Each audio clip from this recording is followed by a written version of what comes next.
This one's for every woman who thought her story disqualified her. For the girl they counted out, but God counted in. Yeah, he still loves us. Always did. Hey y'all, happy Tuesday. We are going to be a little more excited just about life. Okay, it's not perfect. But guess what that song just said? God never fails. So it don't matter the battle, it don't matter what's going on. He never fails. And we know that he is going to figure it out for us. So whatever it is, we can't worry about it. Somebody just called me right before we got started and told me something that happened to them literally like 4 or 5 minutes ago. And I'm like, it'll be fine. And they probably sick of me with the always want to look at it positively. But how else are we going to look at it? Because if you go down a rabbit hole of everything that always go wrong, then you ain't never gonna be happy. You ain't never gonna have no joy. So like I just told her, it's nothing we can do about it. So this is how we need to look at it. And you don't have to do it alone. And it just, hey, phone a friend to talk about it. But guess what? I would talk to God about it. And I would tell him somebody was in a car accident and they were saying how much it cost them for the car accident. But I was like, it could have been worse. The people could have not made it out the car accident, right? And so it's all about how you look at it. Gratefully so, everybody walked out of the car accident in one piece, nothing wrong with them. So I'll take the dollar amount lost than the loss of a human. If we had to pick a side, I'm going to go with the financial loss that it took. But a lot of us look at things a little bit different, which takes me into what our topic is going to be about today. Because we're always just in survival mode. And so the theme of today is, who are you when you are not in survival mode? Life be lifing, things happen, all of whatever you can come up with. But who are you when you are not in survival mode? When you are not just trying to figure out the next bill or figure out how to put this certain fire out? Who are you? Because some people in general, men and women, y'all, have survived so much and they just kind of like get themselves stuck in survival mode, and you don't even know who you are when you healed. You have no idea. You're right. You're right. If you just Survival will be stop. your new comfort. But sometimes that comfort, right, will turn into a prison. It'll turn into a prison for us. And so at the end of the day, like, we need to figure out who we were. And that hit me so hard when I was writing this out, because I'm like, that's what I had to process with all that I've been through. I used to have a whole family, stepkids, all sorts of different things, all sorts of people to take care of, right? And after my divorce, after all these things, now it's just Chanel. But then guess what happened? I didn't really know what I liked to do.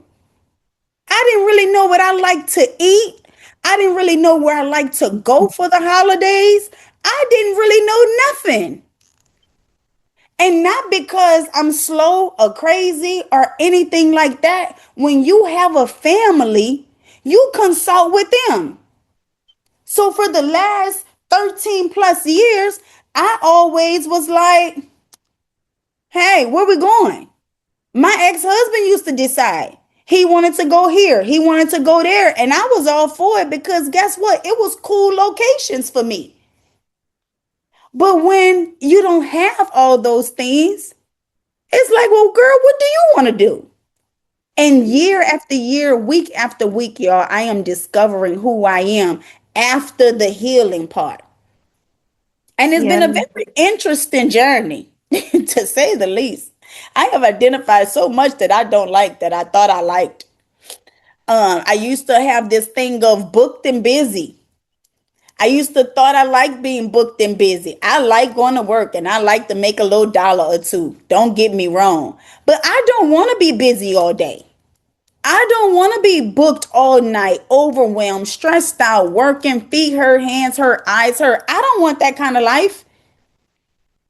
And when I had it, what I realized was society made booked and busy sound good, sound like a thing that you were actually supposed to do and have, and that measured success.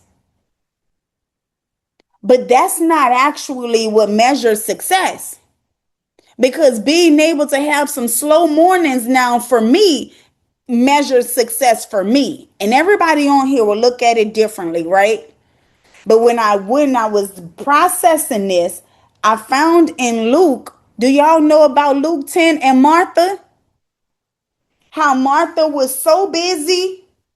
She was so Yep. busy, y'all. Moving Martha so was fast. busy bee. Mm-hmm. But guess what, y'all? Martha wasn't whole. Mm-mm. So that cultural booked and busy is sometimes us hiding from reality. It's sometimes us hiding from things that we truly are not actually trying to face. You know what I tell people, Chanel? I tell people that if you really pay attention to the people who's always booking busy, who always stay on the go, to me, because I'm with the healing. I tell people all the time, those be the most functioning depressed people, and Mm-hmm. if they just sit down, they'll crumble. God did not create us to always be booked and busy, to be the Nope. strong ones. He Nope. wants us to be able to lean on him, like you say all the time, lean on God for understanding. And so we always stay booked and busy or stay busy so we don't have to deal with what we are afraid to go through. But we just don't realize, a lot of people don't realize we don't have to go through that alone. We can just go to God. Yeah.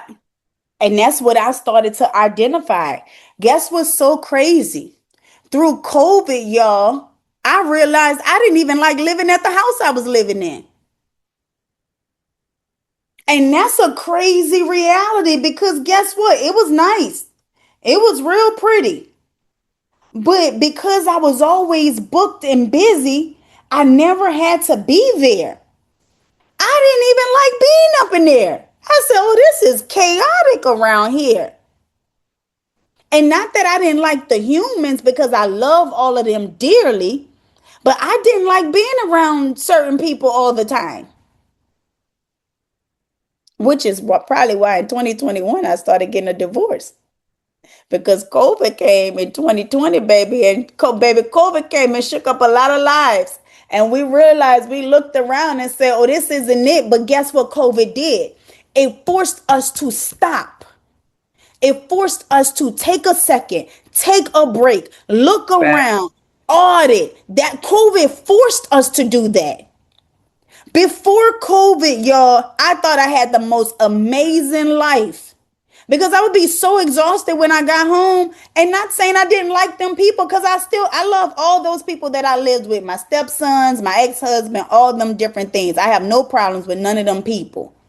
But what I realized was I didn't really fit in. But without COVID smacking me in the face, if you knew me anything before that, like Piper knew me, if she's on here, guess you, I used to do her lashes. I would be booked 14, 15 people a day. Booked. You don't have time to check in. You don't have time to really sit and see what's going on. You don't have time to audit because you're exhausted. In Luke, it tells us how Martha was distracted. And that's how a lot of us is. And they had to say, Martha, Martha, you're so worried and upset about so many things. So Martha didn't have time to audit. What are we doing? Who are we when we are not in survival mode? Who are you? I want you to ask yourself the real question, and you don't have to answer. You don't have to say it out loud or anything, but ask yourself, who are you when you are not fighting for your life? Who are you when you're not in survival mode? Because what I realized for my own self is that I was in survival mode or fight or flight or want to be booked and busy and measure success, that I then confused that with that's who my identity was. That's who I was supposed to be. And that's not living. Life, things are gonna happen, but that is not called living.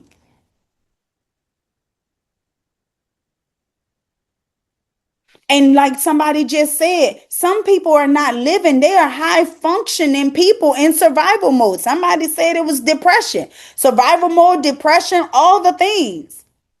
And what first may start as protection, right? It becomes prison.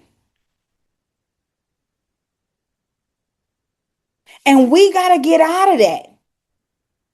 Because what happens is you don't want to trust people too fast. You want to, if you stay ready, you don't gotta get ready. Is don't ask nobody for nothing. Keep working, working, working. Don't slow down. Don't have no feelings. Don't be soft. Like all those things.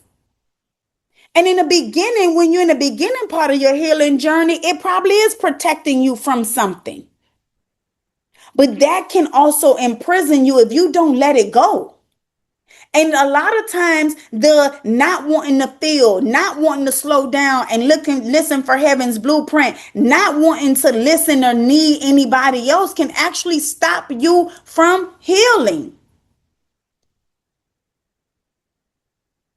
It can stop you from healing. We have this thing in our culture, in the black culture, I feel like, because I don't really see a lot of Caucasians do this, that hyper independency. The woman like to say, oh, I got it. I don't need nobody. I'll do it myself. Y'all ever heard that before from women? Yep, all the time. Because I have. And women use that as like a strength thing. Like, oh, I'm her. I don't need nobody. I got it out the mud. I did it on my own. I don't need nothing. I wish I could see my hands moving in here, baby. I'm telling you, baby, you hear this all the time. You hear it all the times, but that is unhealed pain. Because there is nowhere in the Bible that said do it alone. Do it by yourself. And in Ecclesiastes 4 and 9 or 10 or somewhere around there, it say two are better than one. Let me go to it. Hold on. Because I know I want to read this. Hold on. Let me see. Ecclesiastes 4 verse 9 says, I want y'all to look at this with me. Two are better than one because they have good return for their labor. But look at 10, y'all. Look at 10. If either of them fall down, one can help the other up. But pity anyone who falls and has no one to help them up. I'm going to read that again because, baby, that just hit my whole soul. But pity anyone who falls and has no one to help them up. Ecclesiastes what, 10? Ecclesiastes chapter 3, verse 9 and 10. Chapter 3, verse 9. Do y'all see that? Yep. So guess what? We ain't supposed to have this hyper independency thing. It ain't supposed to never be, I did it alone. I got it. I'll do it myself mentality. The culture and pain and hurt and the disappointment. And if you was on the prayer line yesterday morning, we kind of talked about putting your lean in the wrong places and trying to put your load on somebody that didn't have the capacity for it. So when people do that, when we put our loads on people that don't have the capacity, and oftentimes that happen because we didn't check with God before we tried to hand that capacity over to them, when we were supposed to be handing the load over to God or asking him, was it okay? Because he created people on this earth that's going to help us. He created people on this earth that's going to lift you up. Everybody ain't bad. Everybody ain't evil. But we in a culture where it's the norm to say, oh, everybody's shady, one little thing, or because somebody can't do what you want them to do, because in your brain, they're supposed to do that, you want to talk bad about them. But what if it was just that person was only supposed to be in your life for a season? And because you're trying to hold on to them longer and give them a load that they never were supposed to carry and will never carry, you now are bitter, unhealed. You now have the pain from the disappointment or the drop balls or the messed up promises, the fake promises and all that, when you actually was supposed to ask God about it. So all that power struggle that women doing, oh, I got it, I don't need nobody. Guess what? That can look powerful on an Instagram post, on a Facebook post, on a thread. You get what I'm saying? But sometimes those women are secretly bleeding out. Because anybody on this call, I know for me, I never grew up thinking I was supposed to just do it alone. So when people adopt that mindset, it's because of betrayal or hurt or heartbreak.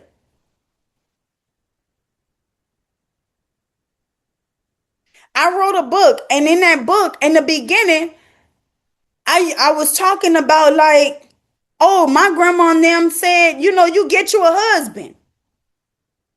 So my whole life, that's probably why I've been married so many times. They never said check with God before you got the husband. They just kind of instilled in you get a husband. My mom used to always say, where y'all husband at? When you gonna get you a husband? My mama said the same thing. So I didn't grow up with the idea of I'm gonna be this Miss Independent thing. But after these people disappoint you and after these people do some things, I even had a short stint with the hyper independency. You hear me? A short stint. It was short lived, y'all. I think independency is a bad idea. And in the Bible, it thinks it's a bad idea too, because it say two are better than one, because if one fall, they can help the other up. I think my stint was shorter than yours. Yeah, baby, that's silly. So I tell people right now, baby, I'm not doing that. This don't make no sense. And if you open up the Bible, it's telling us all the things. We're not supposed to do that. You're not supposed to. God created Adam a helpmate. Yes, Lord. And you're also not supposed to think the man is supposed to carry all your load and you sit up and just cross your feet. You are the helpmate. Help me. Yep. Because now the culture has us confused on that too. And this is going to rub somebody the wrong way. That man, you may never find a man to take care of you and pay all of your bills. Get over it. But if y'all two are together, if he fall, you supposed to have his back. When you fall, he's supposed to have your back, and you supposed to have pity on anyone who falls and has nobody to help them up. You want to dilly-dally all day. You want to mismanage the money. You want to max out the credit cards because you got a husband and a culture and the internet that told you that this man's supposed to be beat to the ground to work to give you some false reality that's on the doggone internet. Get over it. You are supposed to see that man's table. And you are supposed to multiply what's on that table because we are the helpmate. Now, granted, don't come over here broke, sir. Start with something. You hear me? Start with something. Show me the plan. Show me where you're going. Show me where you're going to lead and guide me to. Now, if he don't have a plan, I'm not saying you come up with the plan for him. Because I also believe that the man should provide and lead. But at the end of the day, social media, culture, hurt, pain, unhealed people have created this reality that's silly, y'all. And the Bible is telling us as women, we are not supposed to be so independent that we don't need nobody. No. You are not supposed to get in a man's life and not help that man become a better man. He's supposed to help you become a better woman. But right now, we just putting loads and putting things on people that it was never intended to be. But that's because we looking at culture. We looking at social media. We looking at all the things. We're looking at the wrong things. But if we open up this little book, this one little book called the Bible, it tells us this. What y'all think? Because, baby, I was on fire earlier. You hear me? With this, I was on fire. I agree with you. We Totally. gotta go ahead. No, I'll say total agreement with this. And I think it's just perception. People allow that society's perception of what it is or what it should be and disregarding everything what God has. But if you don't read, you won't know. I agree, because also people that don't have a mind for their own, they'll allow what's presented to them in this society to dictate how they go about things. Because nobody said there was nothing wrong with, helping your partner, but society makes it seem like, okay, a woman should be on a pedestal while the man, is a slave to her, in a sense. That's society, how society got things messed up. Because I tell a lot of people all the time, I'm waiting for my Boaz. I'm Ruth, and I want my Boaz. I want who God has created for me, and society will have you. I done been with the $1 million man. I'm telling you, and people don't understand what goes on in a house when you dealing with a man with that much money and that much power. You get what I'm saying? Everybody look at the image. People are so consumed on the image. They don't know if you getting beat in that house. They don't know if you have to deal with other women. They don't know what you deal with. People always ask me, how you able to walk away? I said I had kids, and I realized I could not allow my daughter to see her mother so unhappy, or to allow my sons to watch what their father was doing to me, and thinking it would be okay for them to do it to someone else's daughter when they get of age. So I tell people all the time, we have to stop looking at what we see on social media. Because what you see on social media is 90% not real. They look at people and they be like, oh, that's my relationship goal. They don't know if that man knocking her upside the head. They don't know if them people equally yoked. They just see designer and see smiles. They don't know if she go to bed crying all day or if he going to bed crying all day. That's why I say you have to ask God to make sure you're ready for your person and your person is ready for you. I tell people all the time when they come talk to me, do not stop asking God to make sure you have the right person in your life. You need to make sure God have you right for the person that he bringing into your life. Woo, you better say it. That is one. Yeah. And it's, it's sad because social media definitely have people with the wrong perspective of things. But when whoever you get with, if you are in God, that person has to be in God too. That is when you come into being equally yoked. And then it doesn't matter what a person have. Their morals and values and character are intact. That's so true. That's just like Mika said, being Ruth. She up here talking about while you wait for your Boaz. That's so true, because, and to piggyback on what Chanel said, That don't mean sit on your hands. Ruth was working Right. while she Right. was Ruth waiting for was, yes, Boaz. She ma'am. wasn't sitting around doing Absolutely. nothing. Right. So Right. Absolutely. becoming Ruth and being that, he gonna send who is for you. Hmm. Yes, he will. And it's like Yes, he everybody will. wants to push this whole soft life, like this soft life era, and they don't even understand the soft life is when you just have a man that can be a man and you be the woman. It has nothing to do with work. It has nothing to do with being productive. It has nothing to do with any of those things. But It's have just sad. anybody ever thought that men were supposed to have a soft life too? I say Hmm. They that were all the I supposed time. do. to I say, come I say, home and have a meal prepared. They were supposed Absolutely. to right, come home right, and get their foot rubbed and their right. back Absolutely. rubbed and have a bath waiting for them too. They are providers and we are caterers. That's just how Right. that works. That is how it's supposed to go. But Yep. reality has said, forget him. Don't honor him. Mother's Day Hmm. just passed, y'all. The girls got the gifts. And then some of the girls didn't get the gifts. And we talked about that yesterday morning, right? But the thing when Father's Day come, you don't see the red carpet out for these men. You see Man. socks. You see ties. You see a little dinner. You see a little grill. That Mhm. same effort that you want him to put in to making you Mhm. It feel a has to certain be type of way, Yep. it has to reciprocated. be reciprocated. Absolutely. And that's why it's important to be equally yoked. Yep. That's Yep. And why it's important to ask If God, you're like you say seeking all the God, time.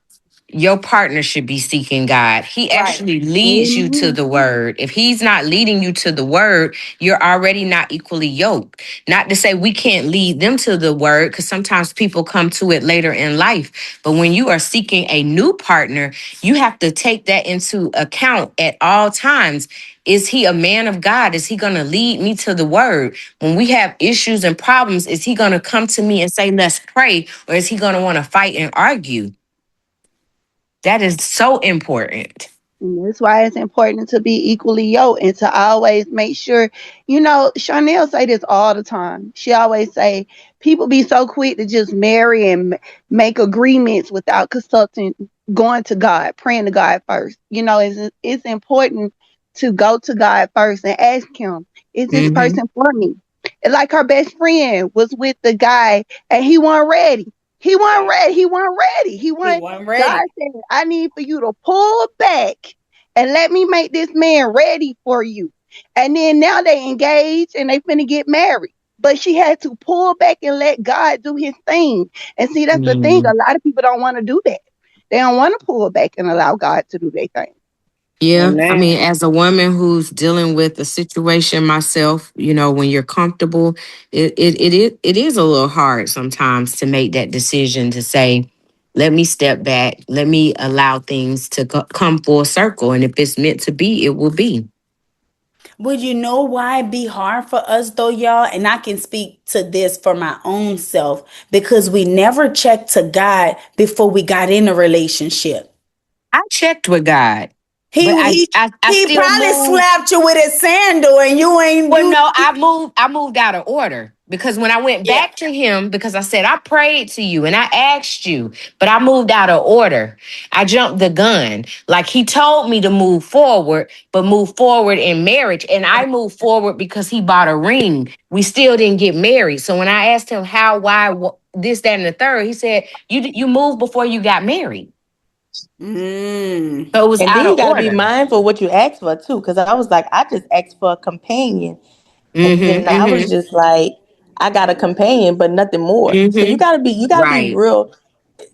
You Yep. have to know what you want exactly and ask him exactly what you want. Because you can just Because ask, oh, I he has a just sense need of somebody, humor. a companion. Yes. And He I'm has a like, but I sense of want somebody to humor. help take Be care of these specific. kids too. I want somebody to do this with me and that with me. Let me tell y'all something, baby. God got jokes sometime. Oh I don't man. know if y'all have ever been a part of the butt of one of his jokes before. He gonna say, I'm gonna show you, baby. He showed me all the time. He And showed told me, me not even straight have to up, tell me. that's what you asked for. Right, right, I right. gave you exactly what you asked for. What is the Yes. And you problem? want I to did come back not to the drawing ask. board talk about God, I asked you for this. No, you didn't. Listen, I did. I Yeah. said, Lord, please let us get married, have a house. I got everything I prayed for. I didn't say God is with him is if it's in your will. Right. It's the right. in The God will part. If yes. it's in That's your what I like. Yes. Now you just lit my soul on fire. You hear me? Mm-hmm. Like, if it's in your perfect will, because I feel like, Mm-hmm. it was his permissive will for us to get married, have all the things. He allowed it. But I want what's in his perfect will for me. And I have to try to just pray that my will aligns with it. Because I ain't going to tell no story, y'all. Right now, I be struggling with I know it's some things that I want that God don't want that for me, and he keep blocking it, and I have to just stay prayerful, because if I don't, I'll fall right into the cycle, and I don't want to live the last 5 years again. yeah. Right. Exactly. Repeating the same test, because he's going to continue to test us when we fail the test. You know what? God gave me a test. He told me you have to separate yourself from certain people because he was making me whole. You have to be celibate. I've been celibate for over 2 years now. You have to. I want you to. He making me right for the person he created me for. You get what I'm saying? For the person he wanted me for.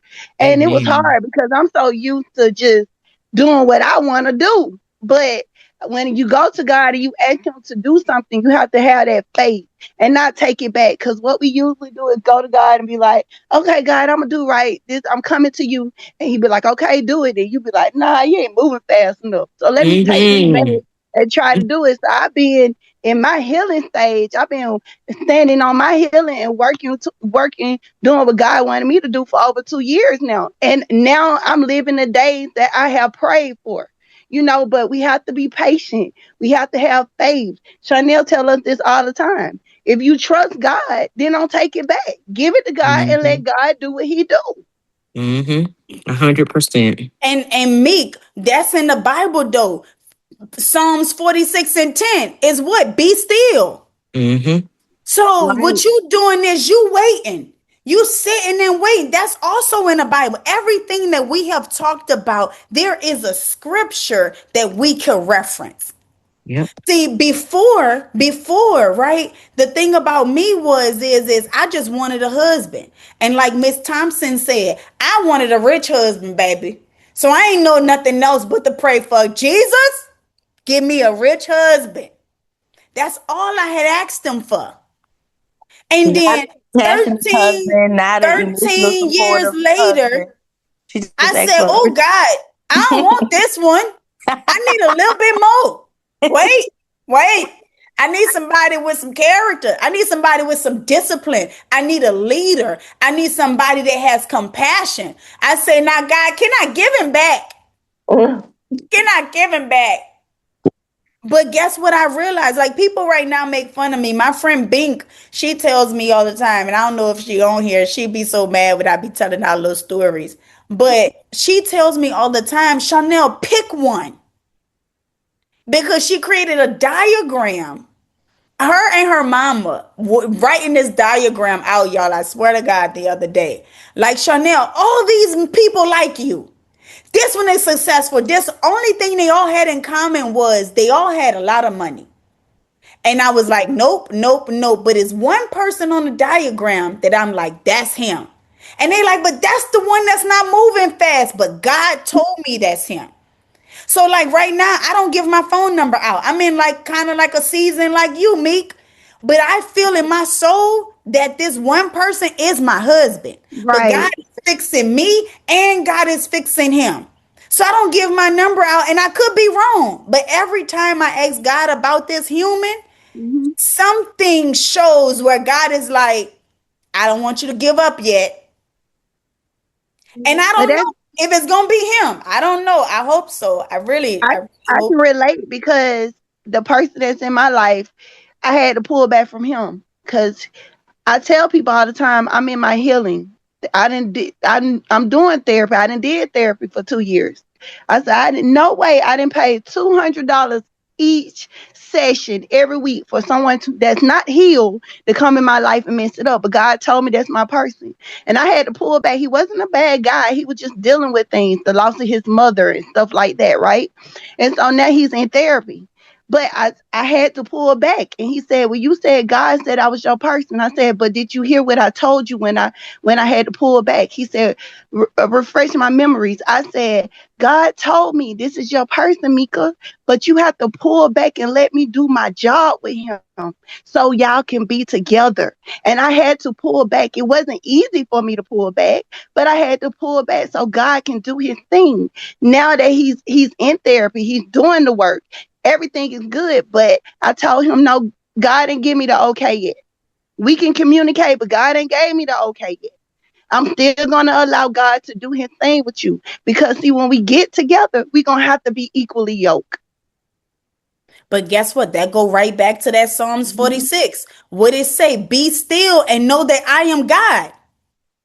So we want to rush it. We want to, like Piper just said, she misstepped. God told her one thing and then she did something different. So even though she heard from him, she still decided to take a different route. She just decided to go a different way. We got to be still and know that God is God. And sometimes that's terrifying. For me, it was. Yes. It's terrifying. This ain't easy what we're trying to do. But then we also have to let these guards down that we have. And healing and all these things require us to learn how to live unarmored with, as far as the protection of, I can do it myself. I got it. I'm going to handle it. I'm independent. I don't need nobody. That's a bunch of armor because something broke inside of you. So you created shell after shell after shell. So what we have to do is get rid of those shells so that we can actually live. It's scary because guess what? You worshiping the trauma. You keep playing back over and over and over the hurt, the pain. But it's also somewhere in the Bible that say we got to forget the past. You got to let that go. But that's where we got to be at. We got to be there. When we have all that armor, we block out, like, in my opinion anyway, like the rest that we could have, the vulnerability that we can have, the joy, the softness, all those things, because guess what? We just we surviving. Oh, I'm going to get it. I got it. You in go mode. But that's restrictive. And who wants to be restricted? When we can really just adjust our lean and lean in and say, God, is it okay to go down there? And even when God give you whoever your person is, or give you the business that you desire, or give you the friendships that you desire, he never said weapons wasn't going to form. He never said it won't be some trying times. He never promised us that. But we can't be so quick to just say, forget it. Black people, we get a divorce for anything. And I say black people because I don't really talk to a lot of white people. Some of them, and I know they get a divorce too. But I have friends and I know people, and I see things on social media where people are like, oh, I'm getting a divorce because my Christmas gift wasn't good. I'm not going to be with nobody that ain't going to spoil me. You sound silly. He should have left you a long time ago and he shouldn't have married you.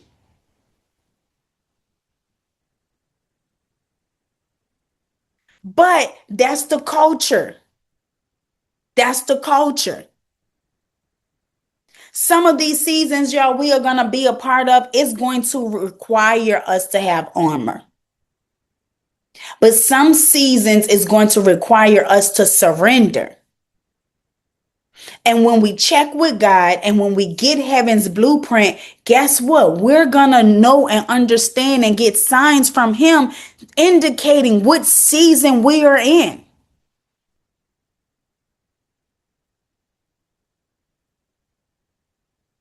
The same armor that protected our heart from some stuff can now be sometimes preventing you from healing.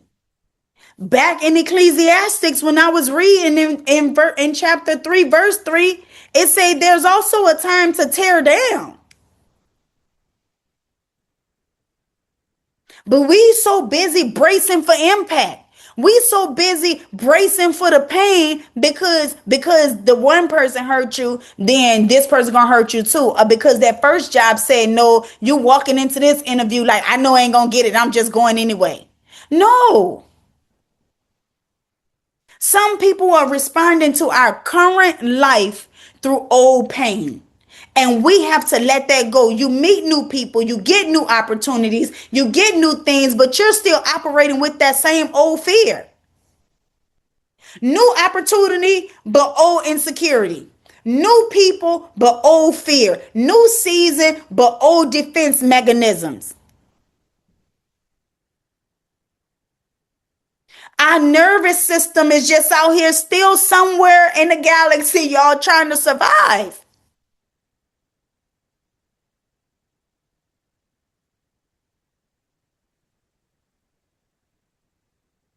And in Isaiah 26, it says, you will keep in perfect peace.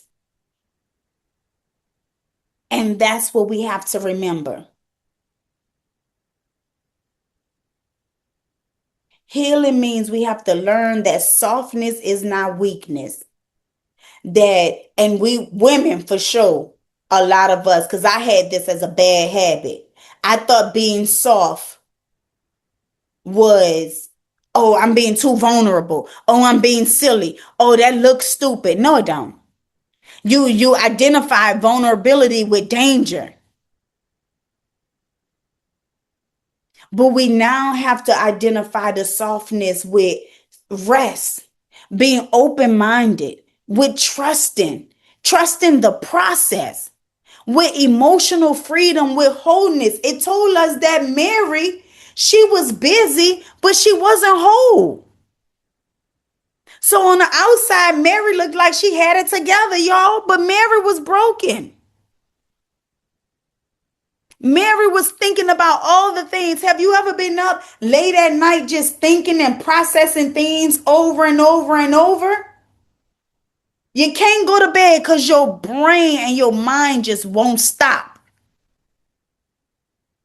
We got to release those moments. And in those moments, we got to pray and say, you know what, God, I'm done with this. I'm releasing this. I'm getting me some rest. And I think I am the queen of mastering stepping to the side and letting it fall apart. I think I'm the queen of that. My whole life be falling apart sometime, baby. I step to the side. I say, I don't want it to hit my shoulder. So let me get up out of the way. Amen to that. What I knew was, y'all, a lot of my life was going to fall apart because my foundation wasn't sturdy. God wasn't the foundation of nothing that I did. So it don't matter if I had the frame and the insulation. It don't matter the drywall was up, tape, sanded, mudded. It don't matter how pretty it looked. The siding was on. The foundation was weak. So when anything came and just blew at it, guess what? It started shaking. And another blow and another blow. And then one day, it fell down to the ground. It was pretty. It was shiny. It looked amazing. So many people wanted to come in. Have you ever had a life where so many people wanted to come in and you like, baby, you don't want to be around here? But now we have to be in the season of we can take the armor off, but if we check with God, we won't need all that armor anyway. It's okay to be soft. It's okay to be vulnerable. It's okay for all of that to happen.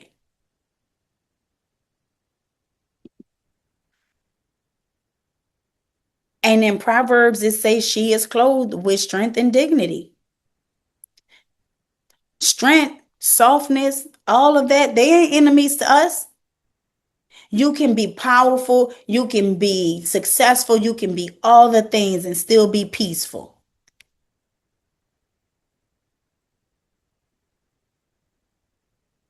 What I knew for my own self is I was at a breaking point. And at some point in all of our lives, we're going to be at a breaking point.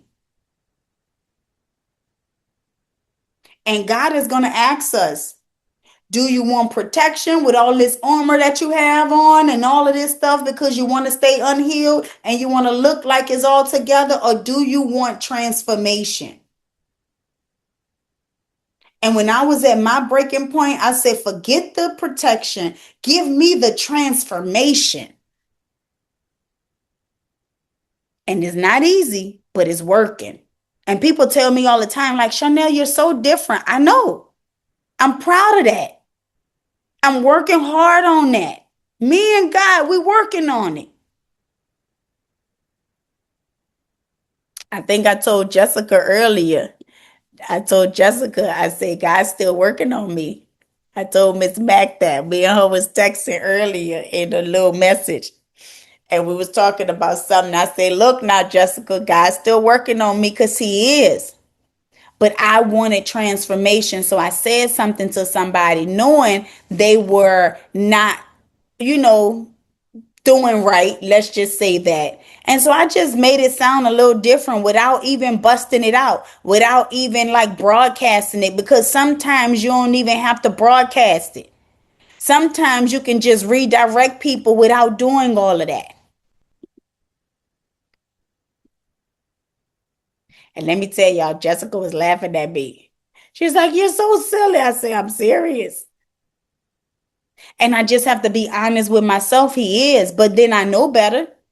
So we can't use God's still working on me to still be unhealed, to still not go through the process, to still lose our faith. We can't use that because we know better. And what we also know about faith is that's a daily thing. It's a present right now. You have to have faith today, right now. Tomorrow, you're going to have to still have some faith. And even if it's the size of a mustard seed, it is what it is.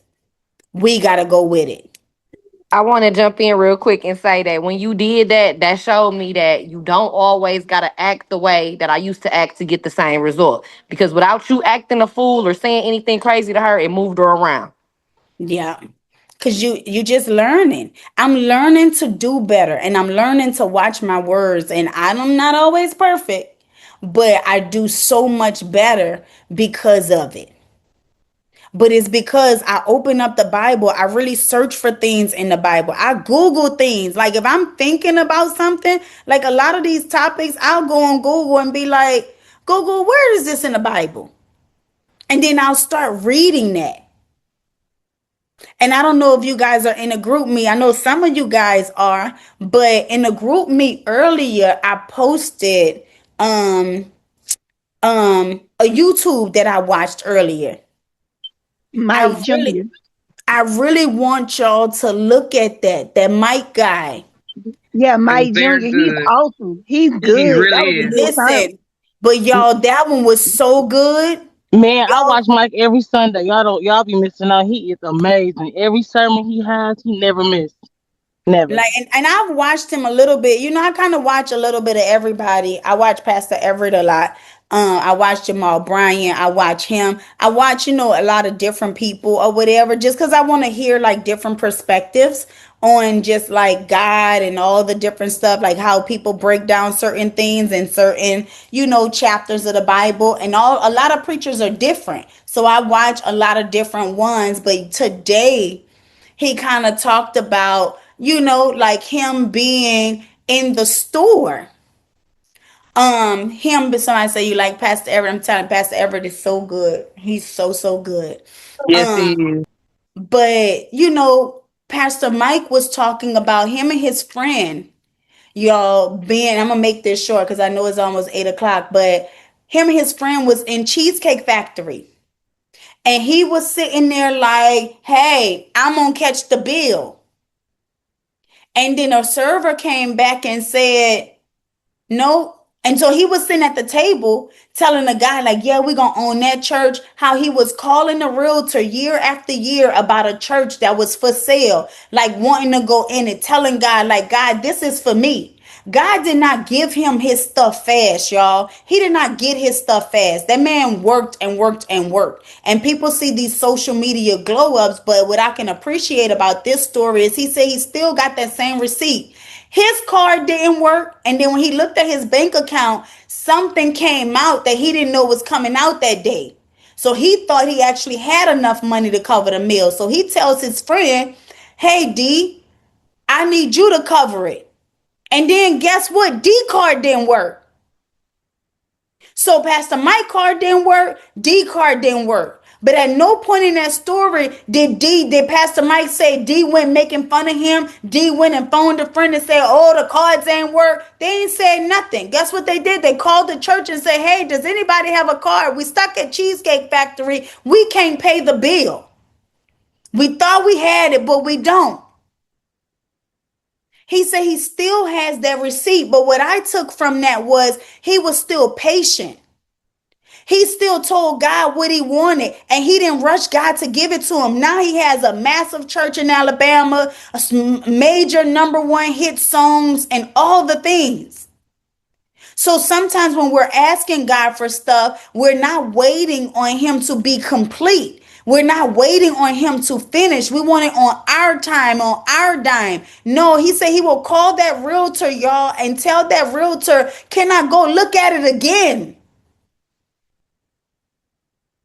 Some of these plans we have, it is God's plan. It is heaven's blueprint for us. But it's at the proper time you reap the harvest. You might have it in your face. You might have the person in your face. Like Meek said, she got the person in her face, but she said, God told me it ain't right now.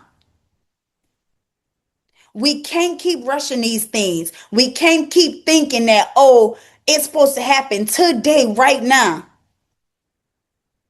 I'm only 41. I tell people all the time, babe, I got another 50 years around here.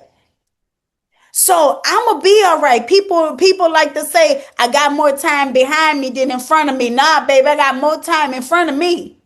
My grandma, 93. I can be 93 too. She walks, she talks, she cooked food. She just made stuffed bell peppers and all kind of stuff the other day. Stop rushing God's plan. Stop rushing what he has already promised us. You know, it is planned out.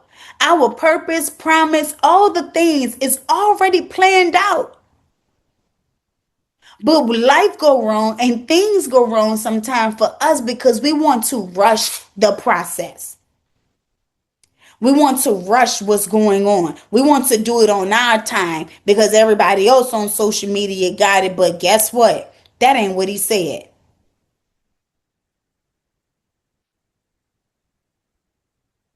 Today, I had an example, Miss Jessica know, of me having to be in a situation that I didn't want to be in, but I handled it the way that I know God wanted me to handle it.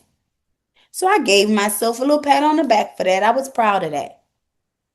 But then I also knew because of my thought process, I had to tell her, God's still working on me because this is what I really wanted to say. And I told Miss Jessica what I really wanted to say. I said, but I have to say this because I know this is what God wants me to say. But there's a point in my life where I don't even want to think the other way. Like I know better, so I'm going to do it the way that God told me to do it, right? But I don't even want to think it, y'all. I don't even want to do that no more. And I don't even know if that's even possible. I may be saying something that's unrealistic, but I'm going to try for it. I'm going to aspire to do it. And if I'm supposed to do it, then guess what? I will. And Miss Jessica responded back to me and she was like, you know what? Thank you for telling me that because I've had this situation. I had this situation, but thank you for telling me what you thought, but then showed me what you did. Because what we think, we're not always supposed to say. And I had to learn that because I would say everything I thought. That's not a great idea. It's a poor decision. And sometimes you have to wait. It took me hours to respond back to something that I saw because I wanted to make the best decision and do it the right way. Amen. But y'all, we got to take off the wrong armor, put on the armor that God give us. We got to get healed. We have to be patient. We have to wait for clarity. We have to ask for heaven's blueprint.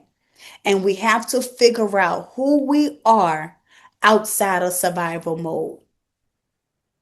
What do you like? What do you want? What is your desires outside of that? But to get outside of survival mode, we got to try to heal. That means you have to feel those feelings. You have to go through the process. Most of us don't want to go through the process because we don't want to feel the pain. But in order to get to the other side of the pain, we got to go through it. How else you going to get there? And some of that pain and hurt you can't take with you to where you're going. It's going to be too heavy. You have new things and new experience to pick up, and you still trying to hold on to bad habits and old things and old stuff. So today, I want you to write out, or tomorrow, if you don't have time to do it today because it's a little late.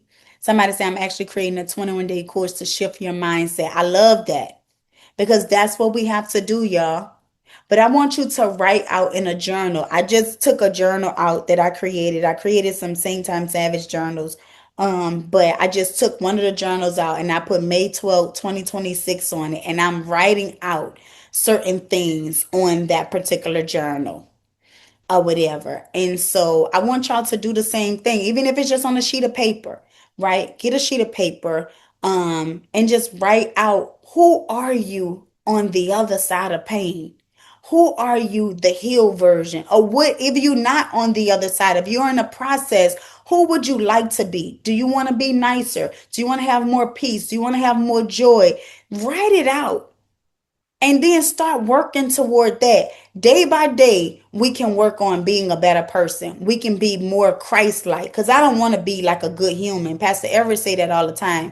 And he say, I don't want to be more like Christians. I want to be more like Christ. Because that's true. Christians are just human beings. I don't want to be like no other human. We all sin.